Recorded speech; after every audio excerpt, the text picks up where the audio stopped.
Mais enfin, Baptiste, c'est mauvais pour ta santé. Je sais, mais... Y a pas de je sais. T'en as combien de paquets par jour? Je suis à un paquet par jour en ce moment. Un paquet? Depuis le cassage de la vitre, je suis sous pression, j'ai besoin de mes fajitas. Salut, c'est Baptiste. Aujourd'hui, j'aurais envie de te parler des choses que l'on fait par plaisir et qu'on finit par devenir accro ou devenir plus ou moins dépendant de ces choses-là, sans vraiment trop s'en rendre compte, en abusant un peu. Et donc là, je viens de me rendre compte, je mangeais des fajitas. Fajitas, tu sais, c'est une espèce de petites... c'est des petits gâteaux en triangle.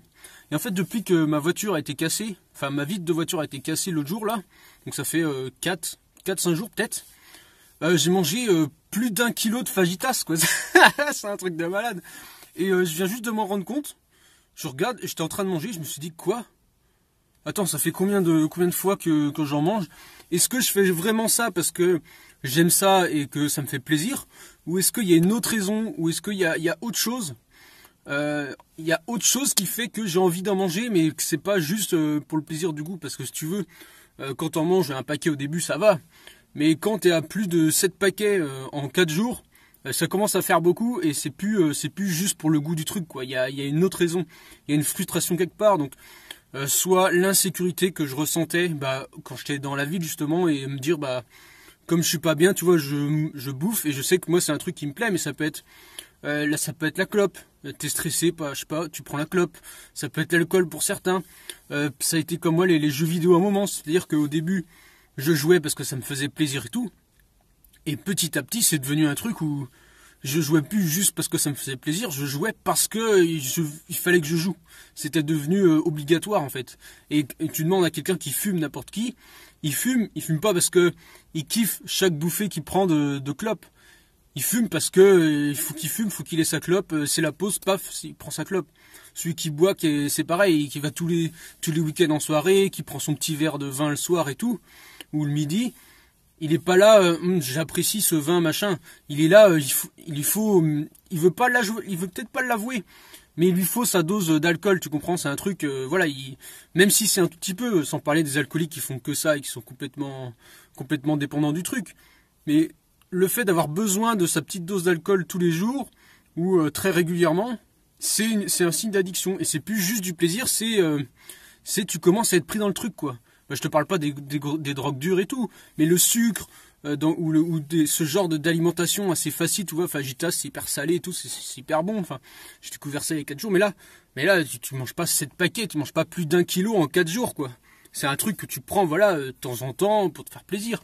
Donc il y a vraiment un souci, tu vois, à faire entre le plaisir de faire quelque chose, juste faire ça parce que ça nous plaît, et cette envie de faire ça pour compenser un mal-être qui est à côté. Parce que souvent les addictions, ça commence comme ça, c'est que tu as un mal-être à côté.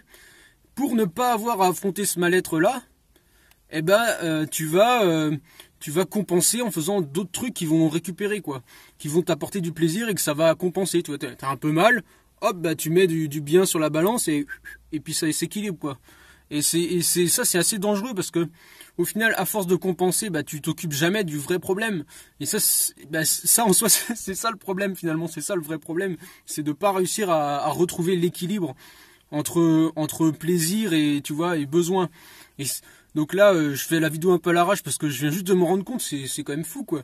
Et c'est-à-dire pendant 4 jours, j'ai agi comme ça et j'en avais pas conscience du truc. C'était un truc, j'ai pas fait gaffe à ça. Et c'est là, en mangeant le truc, il était au fromage en plus ce soir, les autres c'était plutôt de nature, et celui-là au fromage, je me dis, ah oui, c'est quand même bon. Et hop, je me suis remis en question, mais il faut avoir ce réflexe-là de toujours prendre conscience de ce qu'on fait, enfin pas toujours pour le moindre truc, mais tu vois, certains comportements comme ça, de se demander, est-ce que je le fais parce que j'ai vraiment envie ou pas. Et il y a des exercices qui permettent de faire ça.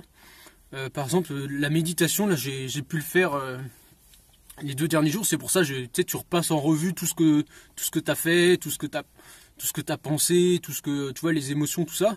Et ça te permet de mieux prendre conscience des choses. Donc la méditation, c'est un super méditation. Voilà, c'est un super outil en fait. C'est vraiment super bien pour se rendre compte de ce qu'on fait. Et ça permet de faire une pause et d'observer un peu ce qui se passe, quoi, dans notre tête. Et il y a quoi d'autre? Tu peux écrire aussi. Il y a une fille que j'écoute qui s'appelle Esther Taïfé. Donc sur YouTube, je la suis pas trop, mais elle a un podcast pareil qui est super cool. Et je te mettrai peut-être un lien en dessous. Et en fait, elle parle souvent des flots de pensée. Donc en gros, elle dit, bah voilà, faut écrire tout ce que tu penses. À ce moment, tous les jours, pendant 5 minutes, t'écris tout ce que tu penses. Et t'écris. Donc si tu es en train de te dire, bah je trouve que cet exercice-là, il m'apporte rien et tout, t'écris tout, et tout ce que tu penses. Et en fait, une fois que t'as tout écrit, et bah c'est un peu comme la méditation, c'est que tu as évacué ce qu'il y avait dans ta tête et tu es plus détendu et puis tu peux relire et dire tiens bah je pensais à ça, je m'en rendais pas forcément compte, mais le fait de l'écrire, bah c'est sorti tout seul sur le papier quoi. Et ça permet de se remettre en question, de savoir ce que tu fais pas et tout.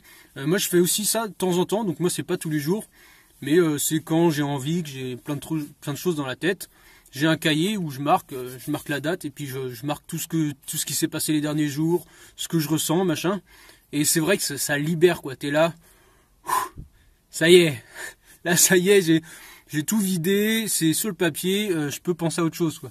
Et ça c'est des trucs, c'est vraiment des outils hyper importants qui peuvent te permettre bah, justement d'éviter de partir dans des dérives comme ça, à avoir des comportements qui après se transforment en habitude. C'est ça le danger parce que si tu fais un comportement comme ça et que ça s'arrête plus ou moins naturellement, ça va. Mais si tu te rends pas compte du problème, que ça continue parce que tu le règles pas et que tu compenses juste, ben cette compensation elle va devenir une habitude.